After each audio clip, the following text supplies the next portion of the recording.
नमस्कार दोस्तों and welcome back to my channel जहां आपको मिलता है सिर्फ और सिर्फ एंटरटेनमेंट। और आज मैं लाया हूं हेल्वरिन का फर्स्ट इशू। तो यार वीडियो पे नए हो तो वीडियो को लाइक कर देना और चैनल को सब्सक्राइब कर देना। और साथ ही मेरे चैनल पर ज्वाइन बटन स्टार्ट हो गया है तो आप वहां से भी ज्वाइन कर सकते हो। और उसी के साथ अब आप मुझसे व्हाट्सएप पर भी जुड़ सकते हो जिसका लिंक मैं आपको डिस्क्रिप्शन में दे दूंगा। तो ये series Ghost Rider Wolverine weapon of vengeance के बाद शुरू होती है। तो अगर आपने वो सीरीज देखी नहीं है तो वो देख लेना, नहीं तो आपको इस सीरीज में क्या हो रहा है ये समझ में नहीं आएगा। तो बिना किसी देरी के लेट्स बिगिन।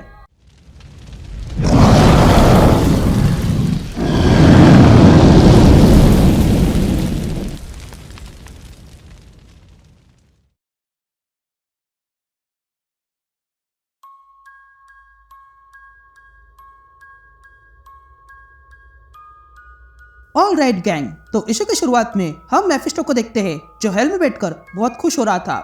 तभी हमें एक आवाज सुनाई देती है जो कहता है कि मेफिस्टो के पास अनेकों गुलाम है, जैसे कि ह्यूमंस, फिर पोजेस्ड एनिमल या फिर करप्टेड शैडोज या कर्स्ड ऑब्जेक्ट। पर इन सब में एक ऐसा डीमन है जो मेफिस्टो का बहुत ही खास है, क्योंकि उसने मेफिस्टो के लिए हेल में लाशों का स्तंभ बनाया था। इस डीमन को अपना पहला वेसल एक भयानक रात को मिला था और वो था ब्रेनस्टॉक। उस लड़के ने इस डीमन की बहुत मदद की, लेकिन फिर एक दिन वो लड़का प्रोजेक्ट हेलफायर के नजर में आ गया और फिर उन लोगों ने उस लड़के से डील की। इस प्रोजेक्ट हेलफायर ने बैगरागुल के लिए एक नया होस्ट चुना और वो था लोगन, जिसे वुल्वरिन के नाम से जाना जाता है। वुल्वरिन जब इस डीमन से जुड़ा तब वो बन गया हेल्वरिन, द अल्टीमेट किलिंग मशीन। लेकिन फिर हेल्वरिन का सामना स्पिरिट ऑफ वेंजेंस से हुआ, जिसने हेल्वरिन को हराया और उसे कैद करके रख दिया।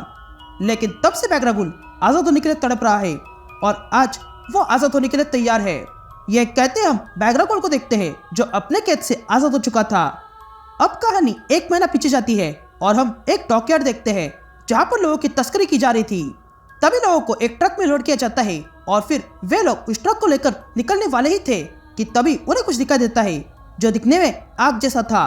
अब कहानी 3 हफ्ते पीछे जाती है और हम एक छोटा सा चर्च देखते हैं जहाँ पर हम प्रीस्ट को देखते हैं जो देखता है कि उसका चर्च कुछ खास नहीं चल रहा था, इसलिए वो अपने कम्युनियन वाइन में ड्रग मिलाकर लोगों को पिलाता है।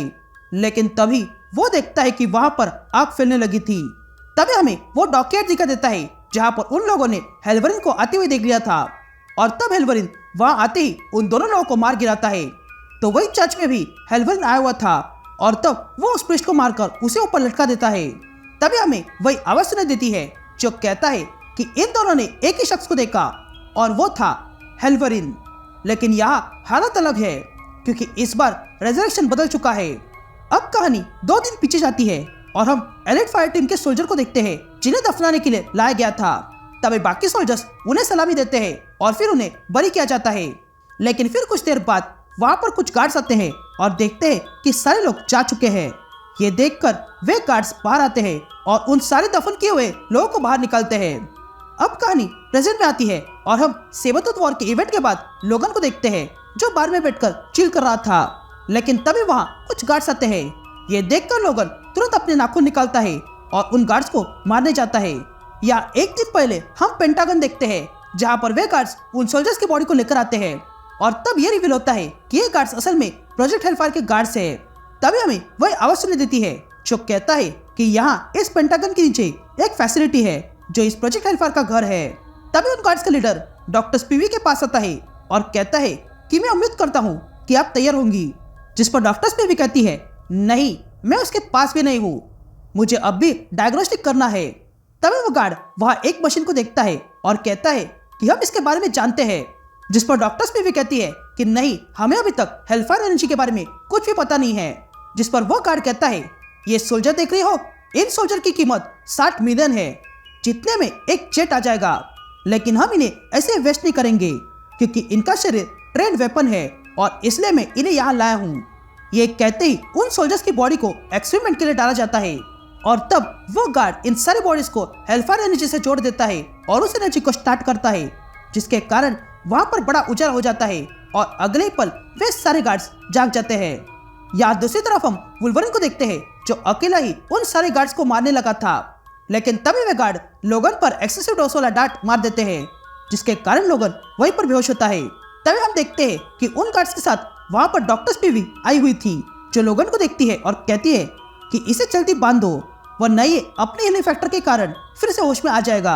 अब कहानी एक दिन पीछे जाती है और हम उन सोल्जर्स को देखते हैं जो इस हेलफायर एनर्जी के कारण पुनः जीवित हुए थे। तभी वो गार्ड डॉक्टर स्पीवी से कहता है, टेंशन मत लो, ये हमारी कैद में रहेंगे जब तक कि ये पूरे कंट्रोल में ना आ जाए। ये कहते हैं वो गार्ड्स उन सोल्जर्स को देखता है और उन्हें शांत रहने का आदेश देता है।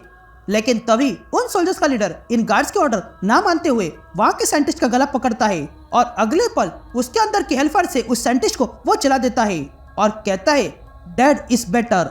ये कहते ही वहां खड़े सारे गार्ड्स उस सोल्जर को रोकने आते हैं, लेकिन तभी वे सारे सोल्जर्स जीवित हो जाते हैं और वहां के सारे गार्ड्स को मारने लगते हैं। ये देखकर उन गार्ड्स का लीडर तुरंत डॉक्टर स्पीवी को लेकर बाहर आता है और वो साइड बंद कर देता है। लेकिन तभी वे सारे सोल्जर्स पेंटागन के ऊपर के फ्लोर को तोड़ते हुए बाहर आते हैं और वहां के लोगों को मारने लगते हैं। एक आदमी उन लोगों पर अटैक करता है, लेकिन ये सोल्जर्स उसे आसानी से मार देते हैं।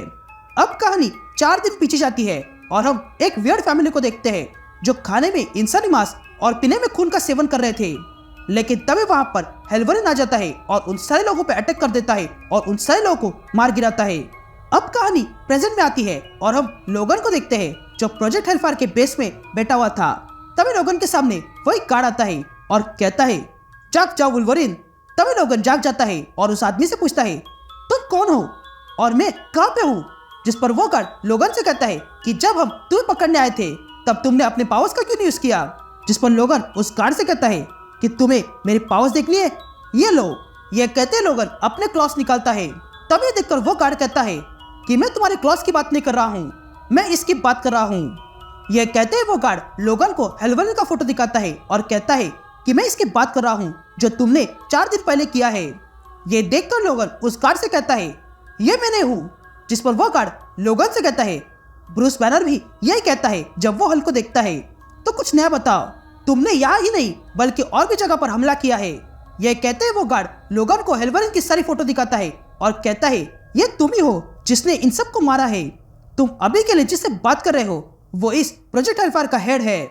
हमने ही हेलवरिन को बनाया है और हमने ही तुम्हारे अंदर उस डीमन को डाला था और हमने तुम्हें खुला छोड़ दिया था क्योंकि हम जानते थे कि तुम कौन हो।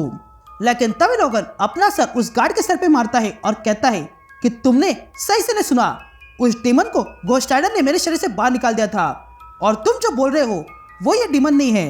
ये डीमन बैगरागुल खुद बुरा था, तो फिर वो बुरे लोगों को क्यों मारेगा, जरा सोचो। यह सुनते ही वो गार्ड कहता है कि अगर वो वुल्वरिन तुम नहीं हो तो फिर कौन है। या दूसरी तरफ हम उन सोल्जर्स को देखते हैं जो अब पेंटागन के बाहर आ चुके थे और वहां के वे सारे लोगों को मारने लगते हैं। तभी उन सोल्जर्स को देखकर वहां बैठा हुआ ऑफिसर इन सोल्जर्स से पूछता है तुम कौन हो। जिस पर वे सोल्जर्स कहते हैं हम डेथ है। लेकिन तभी वहां पर हेलवरिन आता है और आते ही एक सोल्जर को मार गिराता है।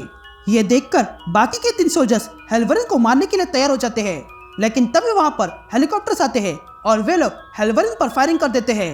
ये देखकर उनमें से एक सोल्जर अपने टेंटिकल से एक हेलीकॉप्टर को पकड़ता है और हेलवरिन पर फेंक देता है, जिसके कारण वहां पर धमाका होता है। या वो गार्ड लोगन को यह फुटेज दिखाता है और कहता है कि यहाँ भी वही दोनों डीमन है। इन लोगों ने 1 घंटे में 50 लोगों को मार गिराया है और उस जगह को तोड़ दिया है जो सबसे सुरक्षित है। हमारे हत्यारों का इन पर कोई असर नहीं हो रहा है, इसलिए मैं चाहता हूँ कि तुम इनसे लड़ो। ये कहते हैं वो गार्ड लोगन को आजाद करता है। तभी लोगन उस गार्ड से पूछता है कि वो दूसरा नमूना कौन है। जिस पर वो गार्ड कहता है पता नहीं, हेल का ही कोई होगा। जिस पर लोगन पूछता है कि ये लोग यहाँ क्यों है और इन लोगों ने पेंटागन पे हमला क्यों किया। जिस पर वो गार्ड कहता है कि वो इसलिए क्योंकि उन्हें केओस फैलाना है। ये सुनते ही लोगन उस गार्ड से कहता है कि वो फुटेज फिर से दिखाओ, खासकर तब जब हेलवरिन पर चॉपर गिरा था। तभी वो गार्ड फिर से उस फुटेज को चलाता है, लेकिन तभी लोगन उस गार्ड से कहता है कि इस फुटेज को थोड़ा जूम करो और फ्रेम रेट स्लो कर दो। ये कहते हैं वो गार्ड फ्रेम रेट स्लो करता है और तब लोगन उस हेलवरिन को देखता है जो 1 सेकंड के लिए ह्यूमन बन गया था और तब लोगन जान जाता है कि ये हेलवरिन कौन है। तभी वो गार्ड लोगन से पूछता है क्या हुआ, क्या तुम जान गए कि वो कौन है। जिस पर लोगन कहता है कि हाँ मैं जानता हूँ कि ये कौन है, ये वही है जो तुम्हारे काम का नहीं है। ये स्क्रीन बहुत छोटी है इसलिए मुझे सिर्फ हेलवरिन का टैटू नजर आया और ये टैटू मेरे बेटे अखीरो का है, लेकिन ये असंभव है क्योंकि वो मर चुका है।